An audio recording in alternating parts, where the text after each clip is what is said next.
On reste sur une ligne qui est identique, hein. On veut créer cette chaîne-là, on veut qu'elle devienne la chaîne des Comoriens de l'extérieur, mais aussi de là-bas. Il ne nous faudrait pas beaucoup d'argent, il nous faudrait 20 à 30 000 euros l'année pour pouvoir produire des émissions et diffuser de manière régulière tous les jours, à raison de 5 à 6 émissions nouvelles par jour. On a déjà fait tout ça, on a déjà tout ça sur papier, mais il faudrait 20 à 30 000 euros par an, c'est-à-dire financer 2 postes. Non, c'est même pas un gros mariage, parce qu'aujourd'hui les gros mariages sont à 40 à 50 000, parce qu'il y a un d'apoivre, donc les gens dépensent de plus en plus. Mais voilà, on n'a pas encore cette capacité financière à dégager par an, à payer 2 postes ne serait-ce que les monteurs. Parce qu'encore la créativité, mon acolyte et moi, on est assez productifs là-dessus, donc ça, c'est pas un problème. Mais il faudrait qu'on ait des gens qui soient disposés à faire du montage tous les jours. Et ça, il faut les payer bien. Et on n'a pas encore cette manne financière.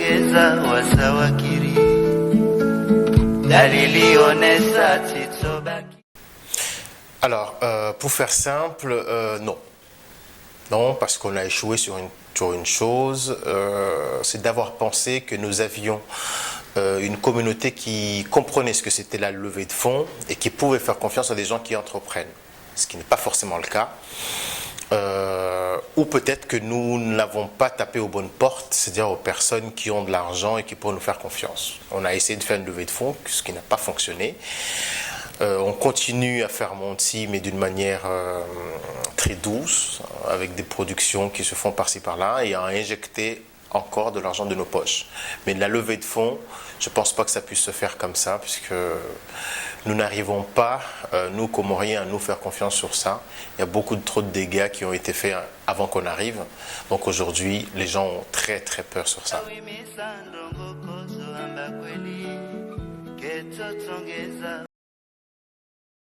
Je ne sais pas, on en a beaucoup en termes de nombre, on a une dizaine en termes de diversité. On a essayé d'ouvrir en essayant d'appeler d'autres personnes, parce qu'on ne pense pas avoir la science infuse, à ce que les gens ramènent leur production, mais c'est toujours aussi délicat, parce que chacun veut faire, mais chacun n'a pas les moyens de faire, et pour essayer de centraliser tout ça, c'est aussi compliqué. Donc, on continue à faire ce qu'on aime, on continue à faire avec les gens qui peuvent.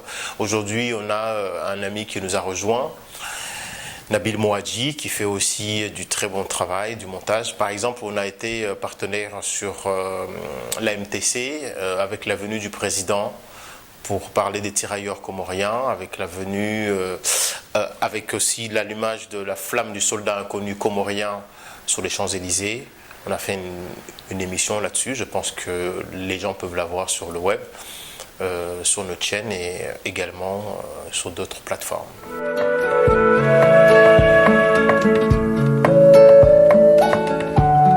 Gagner beaucoup d'argent pour pouvoir le produire, parce qu'on pense qu'aujourd'hui l'ORTC ne répond pas aux besoins. Non pas qu'ils n'aient pas d'argent, mais je pense que c'est une histoire de volonté. Parce que je crois que les gens qui payent pour avoir ORTC en Occident payent 7 euros par mois. 7 euros en supposant qu'ils gagnent ne serait-ce que 4 euros sur les 50 000 abonnés, ça fait une grosse somme. Et si avec ça, ils n'arrivent pas à produire, c'est du manque de volonté. Parce que la créativité, je pense que... moi, j'étais aux Comores là, en décembre, il y avait le festival du film. Ça montre qu'il y a quand même des choses qui peuvent se passer. Ici, j'ai rencontré un autre collègue qui s'appelle Stéphane Youssouf, qui est réalisateur également, sans parler de Hachimia que nous connaissons tous. Enfin, des gens qui peuvent faire ici, il y en a. Ça veut dire que nous sommes capables de faire. Il y a Dunia Web avec Idjabou Bakar qui essaye de faire plein de choses également. Mais voilà, tout ça pour dire qu'ORTC ne fait pas par manque de volonté, pas par de problèmes financiers, mais par manque de volonté. Je pense qu'il y a un trou là-dedans qu'il faudrait faire. Il faudrait que toi aussi, tu nous dises où présenter des choses pour qu'on puisse aller, bien sûr, présenter un projet économiquement viable. Et puis on verra si d'autres suivent.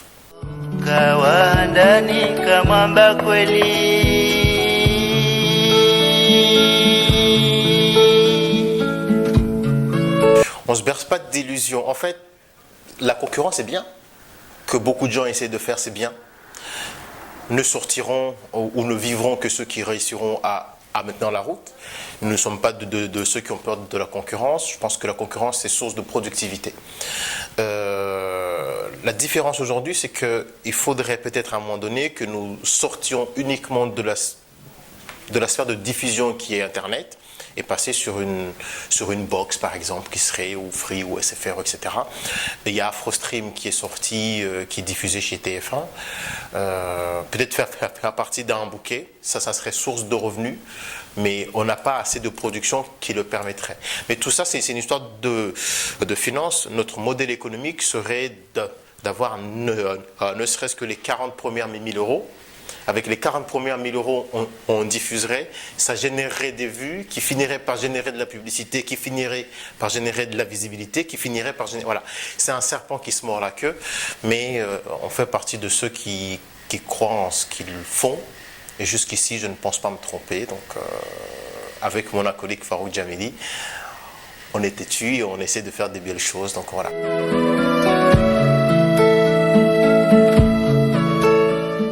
Gazégia volcanique. Gazégia volcanique, il y a beaucoup de choses qui se font. Je me rappelle d'une chose, moi, c'est le Tooreng. Tooreng, je trouve ça extraordinaire. C'est l'équivalent pour la France des gens qui vendaient les Larousse, les dictionnaires, le porte-à-porte. Ça a fait la France d'aujourd'hui. Moi-même qui étais commercial chez Numéricable, un pauvre boulot, hein, mais on faisait du porte-à-porte pour vendre ça. Et aujourd'hui, malheureusement, beaucoup de gens ne voient pas que c'est un système économique qui est très bien, parce qu'il a fonctionné dans plein d'autres pays au monde, et il est déjà venu chez nous. Donc économiquement, les Comores sont solides. La seule chose, c'est que les gens qui font du business ne font pas du business pour le long terme, ils font du business pour manger. Voilà, on voit aujourd'hui, je pense qu'il n'a plus rien à prouver. Un gars comme Nassim qui a fait un business à long terme, aujourd'hui il est devenu numéro 1. Il a tué Salim Mahmoud. Okay. C'est l'économie qui veut ça. Hein. Il a tué Salim Mahmoud. Et les enfants de Salim Mahmoud aujourd'hui se relancent dans d'autres sphères. Ils sont en train de se refaire tranquillement. On voit aussi qu'il y a des jeunes loups qui sont dans la restauration, qui fonctionnent très bien. Aujourd'hui, il y a des restos chics. Nous qui aimons ça, on sait apprécier. Donc voilà, il y a des choses. Il n'y a pas que les boui-boui qui fonctionnent. L'économie est foisonnante.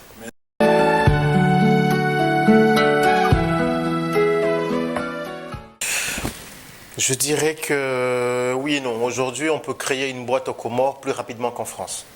À moins d'une semaine, on a créé une boîte aux Comores. J'ai rencontré à mon passage aux Comores les gens de l'ANPI. On a des facilités pour la diaspora pour investir et des facilités de dédouanement sur 7 ans, ce qui est extraordinaire. Il y a un organisme qui s'appelle la CIGED, CIGED ou G7, je ne sais plus, qui est un organisme d'accompagnement pour les gens de la diaspora qui font de très bons boulot aussi. Okay. Après, effectivement, le vrai problème aux Comores, c'est la justice. C'est que quand on fait un business avec quelqu'un, si la personne ne respecte pas, on peut très vite se trouver floué. Mais ça fait partie des éléments. Hein. Aujourd'hui, quand tu fais un business en France, à moindre coût, des fois, ça ne vaut pas la peine de payer un avocat de grosses sommes pour aller récupérer même pas un tiers de ce que l'avocat... Voilà. Donc, tout ça dépend dans quelle sphère. Bien sûr, quand tu vas faire de l'ilang-ilang et que tu vas bouffer dans des terrains dont les mecs ont le monopole, ils ne vont pas te lâcher. Alors que si tu fais un petit business, tu peux t'en sortir très rarement. J'ai rencontré un jeune entrepreneur il y a quelques jours qui me disait qu'aux Comores, tu peux faire 20 à 30 000 euros de marge nette en moins de 3 mois. Ce qu'un gars comme moi à Paris ne fera jamais en moins d'1 an. Marge nette en un trimestre, c'est des choses qu'on ne voit pas, nous, à notre niveau, en Occident. Donc aux Comores, il y a des choses à faire. Et on espère un jour pouvoir mettre un pied là-bas économiquement.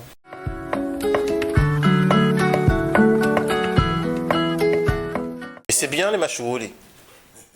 C'est vrai, c'est bien les machououli.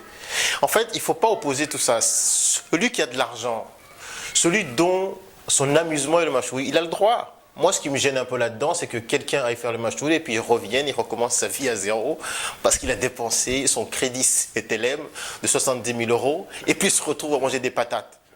Voilà. Ça, c'est dommage. Mais si un type, il a mis de l'argent de côté, qu'il a envie de faire son mariage à 70 000 euros en offrant une grosse bagnole, une grosse villa à sa femme, let's go. Le truc, c'est que ceux qui n'ont pas d'argent veulent être au niveau de ceux qui en ont.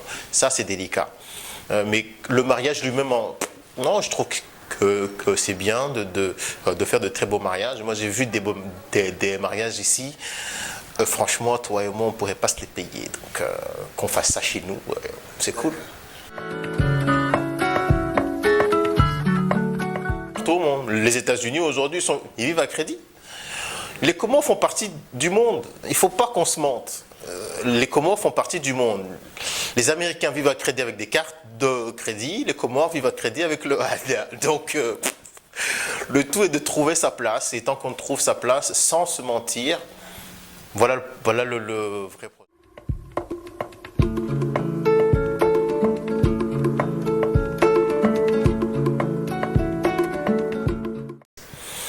Oui, parce qu'on a commencé à se rendre compte de notre côté artistique très tardivement. Et surtout, bien sûr, on a Sadi Madamir, on a Mahalèche, on a des dessinateurs, des écrivains, etc. Mais il faut replacer le truc. C'est qu'on découvre l'art chez nous depuis 3 jours. Et en France, par exemple, où on donne beaucoup de place à l'art, il n'y a pas beaucoup de gens qui en vivent. Okay. Donc c'est normal qu'un petit pays qui vient à peine de découvrir ses talents mette du temps à mettre un système économique qui permette à ces artistes de vivre. Ceci étant, il y a des gens qui, aux Comores, pour ne citer qu'un, El Badawi peut vivre de ses travaux qu'il fait aux Comores. Il n'est pas payé par le système comorien, mais le travail qu'il fait est lié beaucoup aux Comores. Okay. Aujourd'hui, il a créé Mousse d'Alifa House, qui permet à d'autres artistes de pouvoir se produire, etc. Il y a d'autres artistes qui, comment il s'appelle, celui qui a joué il n'y a pas si longtemps, Soumet est assez connu également. Il y a Gamil qui est un jeune slammer pétri de talent, qui est très visible, ou qui est de plus en plus visible. Donc il faut pas s'oublier et il ne faut pas remettre des choses dans des places qui ne devraient pas être. Voilà. Dalili onesa titsobaki we na ufikiri songizo na mwisongizo na ushinda